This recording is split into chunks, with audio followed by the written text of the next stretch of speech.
What's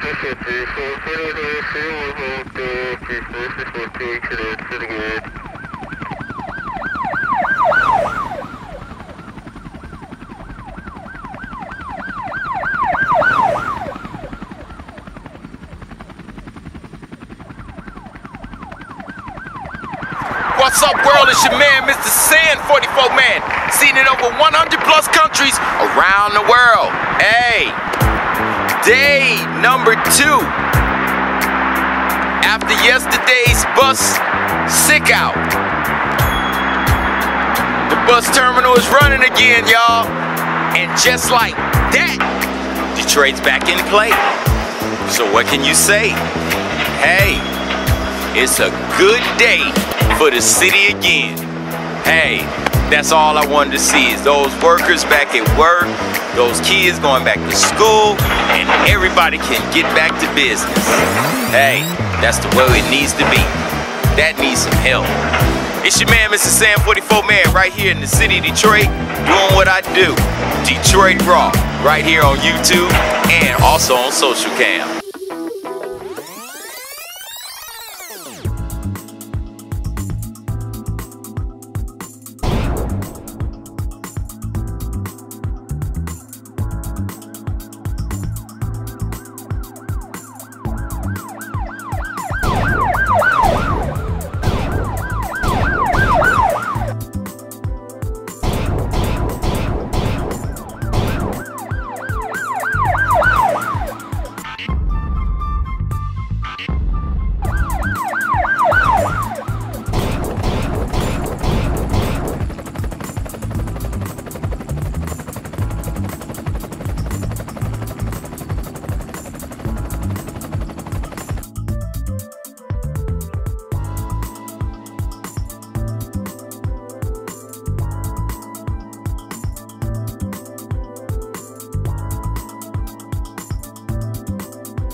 What's up, world? MrSan44Man back with you.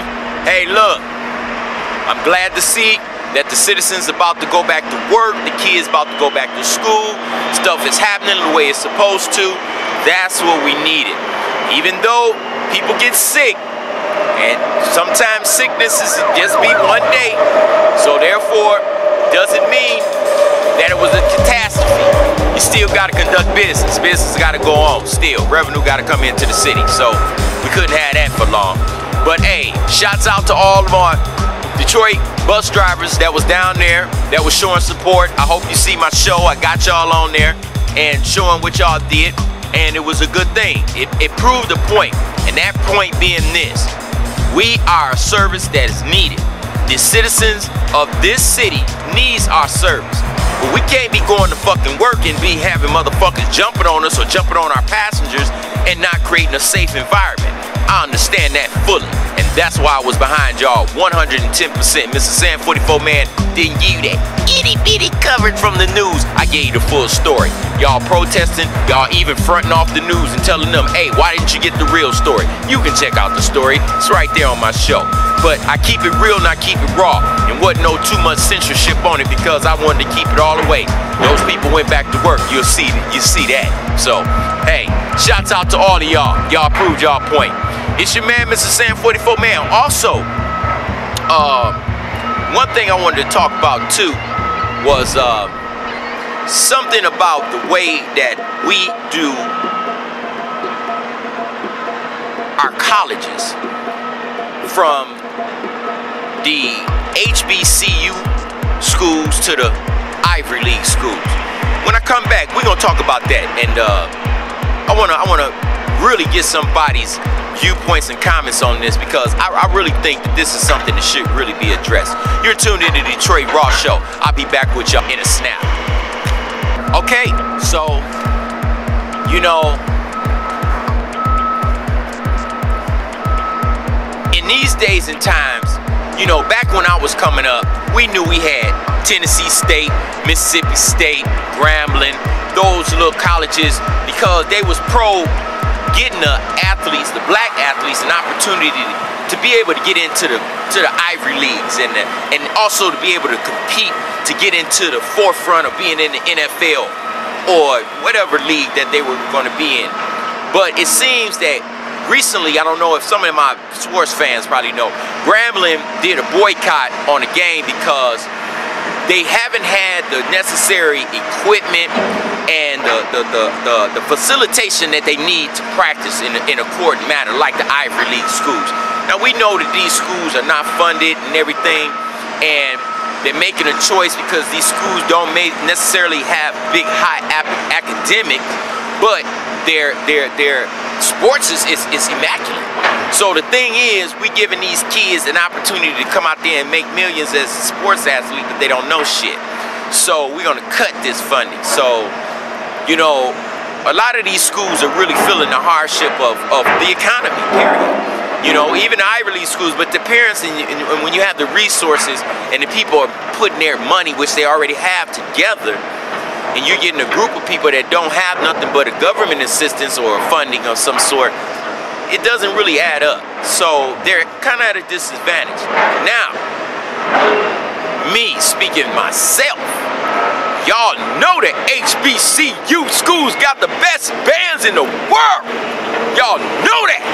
Y'all can't touch it. No Ivy League school can mess with Tennessee State, Grambling, none of them bands, none of them. Mississippi State, none of them.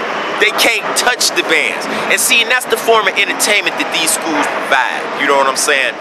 And so therefore, it's the best deal for us to make sure that they are properly funded. Now, some people say that, oh, they shouldn't have did what they did, and they shouldn't have never protested, boycott that show, they quitters. Well, you know what? To me, in my eyes, it didn't seem like that. It seemed like, look, we should just get the same treatment as any other school, because why should we have to go through this when we don't have to? You see what I'm saying?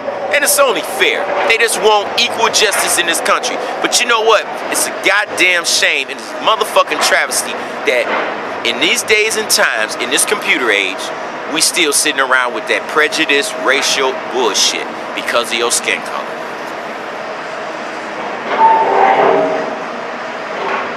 When we gonna wake up, y'all? Why do we rely so heavily on what color your skin is? Y'all don't want to help black people, but black people broke their backs. You say that you gave us enough. Enough for what? We didn't ask y'all to give us nothing. You gave because you was wrong. But now, you know, people ain't got it together, and you still don't want to work with it. It's still prejudice, and it's still in the schools. No matter if it's an all-black school, white school, they're not on the same playing field. They're not on the same level field. We need to work on that, y'all. It's your man, MrSan44Man, down here in the streets of Detroit. Still want to give a shout out to Detroit bus drivers out there doing their job. Hey, y'all keep yourselves safe, and y'all citizens, mind your manners. It's your man, Detroit Raw, only on YouTube and also on social cam. I'm out, y'all. Peace.